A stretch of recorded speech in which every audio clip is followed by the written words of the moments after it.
পশ্চিম বাংলা পনত পূর্ব বর্ধমান জেলা সাতগেছিয়ারে দিসম আদিবাসী গাঁওতা পাহটাকন হলা মিট রাঙ্গাও মিছিল সাথে জমেলায় সাপড়াও লেনা সান্তাड़ा জমি জায়গা জোর জুলুম কাতে দিকু হপন को अमरो बिरुद्धे साथे जुदे जुदे दाबियतेर उनको दो सातगेछिया बाजार मिছিল काते सातगेछिया चक्रे मिट जमेलाय को सापड़ाव लेदा खबर बाढ़ाई काना सातगेछिया बिस्कोपा आतुरेन सुनील सोरेन सनातन सोरेन अभय सोरेन ताको एआई गेल दशक जायगा बीर गाजार मा सापा काते इंग्रेज आमल खना को दखल आगू कदा ओना जमी जायगा के छातिक को रेज को धुराव काना ओना जमी दो दाराम लगित गे दिसम आदिवासी गाँवता दो रांगाव मिছিল को सापड़ाव कदा ओना जमेलारे सेटर को तहे काना लोबान हांसदा गाँवता पार्षद बुबुन मांडी जग पार्षद गुरे हेम्ब्रम बिपिन मांडी रामदास किस्कू बासंती मांडी दिलीप हांसदा एमान को चलन खान ओना घटना लैते लोबान हांसदा चेद मेन कदा आंजम लगे बन সালে এনারা দাবি করেন একটা জুতা নিয়ে যে ওই জায়গাটা আমাদের ওই জায়গাটা ছেড়ে দিতে হবে তখন সনাতন সরেনের বাবা সুনীল সরেনের বাবা এনারা আপত্তি করেন যে জায়গাটা আমরা বন জঙ্গল কেটে আমরা পরিষ্কার করেছি আমরা খাল ডোবা সমান করে আমরা এটা বাস্তব করেছি আমরা জমিতে পরিণত করেছি এই জায়গায় যদি তুমি বলো আমার এই কথা আমরা মানতে পারবো না সালটা কত 1960 সাল তারপরে জমি ছাড়িনি ওই আদিবাসী সাঁওতালরা জমি ছাড়েনি কোর্টে কেস হয় বর্ধমান থেকে দীর্ঘ 10 বছর ধরে মামলা চলে সেই মামলায় এই সনাতনের বাবা সুনীলের বাবা কোর্টে হাজিরা দেয় তার কিছু অংশ কাগজ আমরা পেয়েছি আমরা এই প্রমাণটা আমরা পেয়েছি যে 1960 সালে ওই জমি নিয়ে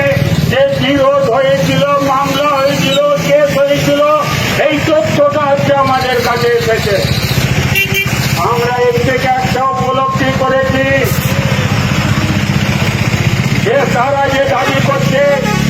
যে 1940-42 সাল থেকে বসবাস করছেন এটা সত্য কারণ 1960 সালে একটা মামলা একটা কেসের কাগজ জায়গার মধ্য দিয়ে আমরা জানতে পারলাম তারপরে চলে গেছে আজকে 2022 সাল দীর্ঘ 62 বছর ওই সনাতন সরেন সুনীল সরেন অভয় সরেন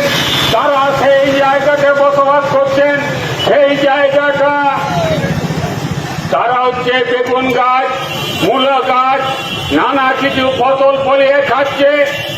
এখন হচ্ছে 62 বছর পর সুতানি একজন গেছেন বেগুনিয়ায় বাড়ি তিনি গিয়ে বলছেন যে এই জায়গাটা আমার সেটা ছেড়ে দিতে হবে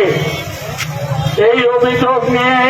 সনাতন সরেনরা দিসম আদিবাসী গাঁওতার কাছে যায় আমরা বলি না যেটা হচ্ছে স্বাধীনতার আগে থাকতে তুমি ওই জায়গা দখল করে আছো বাস করে আছো ওই জায়গা বন জঙ্গল কেটে তুমি পরিষ্কার করে সুসমতলে পরিণত করেছো সেই জায়গা অন্যের কখনো হতে পারে না সেই জায়গা তোমার হবে তোমার পাশে হচ্ছে দিসম আদিবাসী গাঁওতা থাকবে এই কথাই আমরা বলেছি আমরা ওই জায়গার উপরে আজকে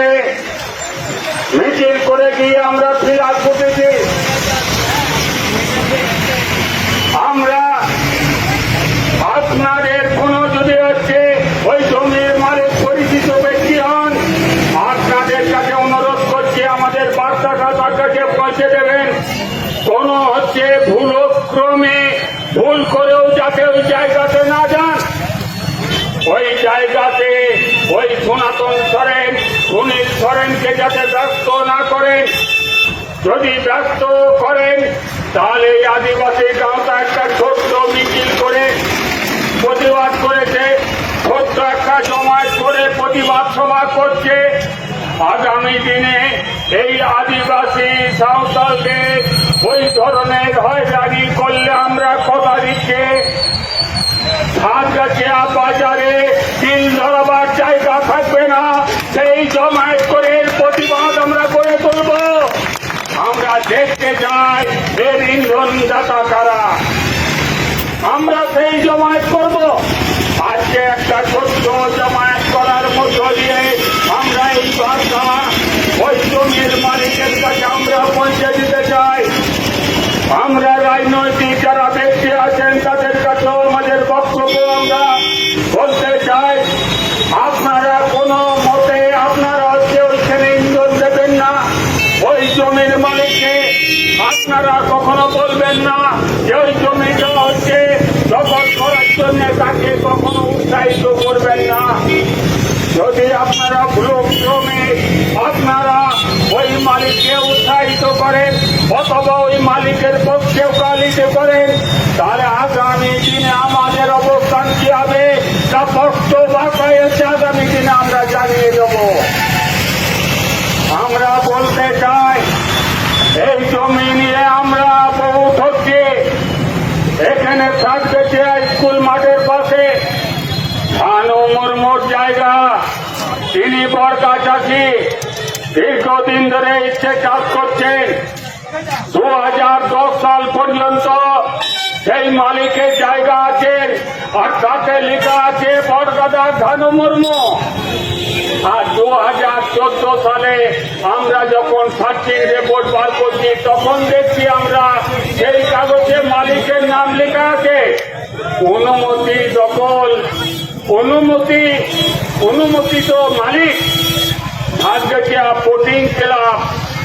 অনুমোদিত দখল না অনুমোদিত মালিক। আর পাশে লেখা আছে বরগাদার ভানু মুর্মু। আমরা বলতে চাই, এই বিএলআর অফিস টাকা দিয়ে কাজ হয়, যেটা আমরা দেখতে পাই 2010 সালে ওই কাগজে ভাগ্যকিয়া স্পোর্টিং ক্লাবের নাম নেই। 2014 সালে কি করে হচ্ছে ওই হচ্ছে সার্চিং পেপারে হচ্ছে ভাগ্যকিয়া স্পোর্টিং ক্লাবের নাম আছে। আমরা এর প্রতিবাদ করেছি। এখানে ভাগ্যকিয়া স্পোর্টিং ক্লাবের সদস্য চ্যালেঞ্জের সাথে বলতে চাই, যদি আমরা কোর্টার প্রমাণ করছি এবং তবেই এই কথাগুলো আমরা বলছি। আজকে লক্ষ্মী ভান্ডার হয়েছে, আদিবাসী তপশিলি জাতি তার মায়েরা এসটি সার্টিফিকেট যদি না দাখিল করতে পারে, তার পূর্বপুরুষের বংশ তালিকা দাখিল করতে না পারে, তার বার্থ সার্টিফিকেট রেকর্ড যদি পর্দা যদি না দাখিল করতে পারে, তাহলে সে লক্ষ্মী ভান্ডার আওতায় পড়বে না। আমরা বলতে চাই, এই দায়িত্বটা তো সরকারের। আজকে যে আদিবাসী একদিন মাঠে ঘাটে না খাটলে তার সংসার জন্য তার ছেলে মেয়েকে খাওয়াতে পারে না, আজকে সেই মেয়ে ছেলে সেই ভদ্র মহিলা কিভাবে ওই পঞ্চায়েতে গিয়ে বিডিওতে গিয়ে পঞ্চায়েত সমিতিতে গিয়ে তার ওই এসটি সার্টিফিকেট নিয়ে আসতে পারে? আপনারাই বলুন। আজকে 100 বছর পর যদি বলা হয় তোমার বাপ দাদু ঠাকুরের বংশ তালিকা নিয়ে আসুন, তাহলে সেই বংশ তালিকা আপনি দিতে পারবেন আপনার পরিবারে? বলুন, যদি সেরকম কোনো ব্যক্তি থাকেন যে হ্যাঁ আমার ক্ষমতা আছে 100 বছরের বংশ তালিকা আমি দিতে পারবো, তাহলে বলবো নিশ্চয়ই সব ডেট হয়ে গেছে, মারা গেছে। তো আমরা কি বলবো? আমরা বলবো একটাই, যে থানার পুলিশরা ওই আদিবাসী ভাইকে শিক্ষা মারা গেছে। কখনোই না,